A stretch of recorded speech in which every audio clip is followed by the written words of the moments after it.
Hello everyone, welcome back to my YouTube channel. तर आज खूप दिवसानंतर माझ्या पप्पाने फरमाईश केली आहे की त्यांना ना चॉकलेट केक खायचा आहे.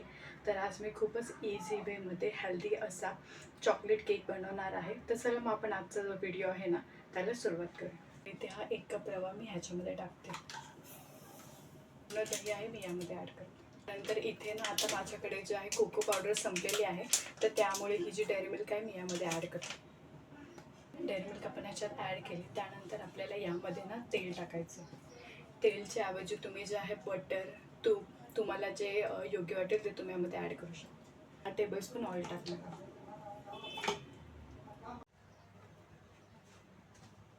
तर याच्यामध्ये आता आपल्याला ना 1 कप साखर टाकायची.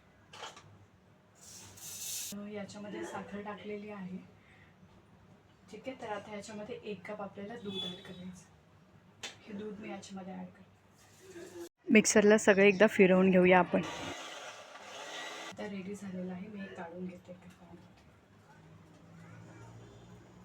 तर हे आपलं रेडी आहे. तर आपल्याला ना ह्याला अर्धा 1 तास जे आहे ना रेस्ट करायला ठेवायचं आहे.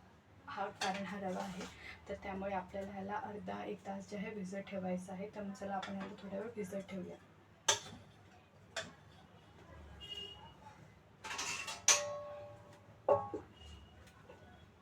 आणि आता जी पुढची कृती आहे त्याला आपण सुरुवात करूया.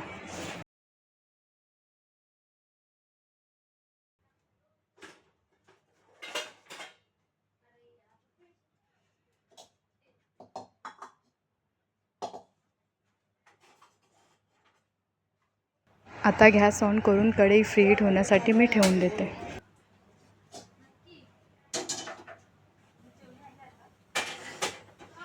गॅस जो आहे आपल्याला मीडियम याच्यावर ठेवायचा.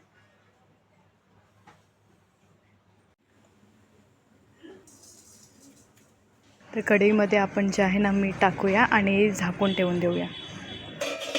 पण ना याच्यामध्ये केक बेक करणार आहे, तर याला जे आहे ना थोडंसं तेल लावायचं आणि थोडंसं आपण जे मैद्याचं पीठ आहे ते थोडंसं डस्टिंग करून घेऊ.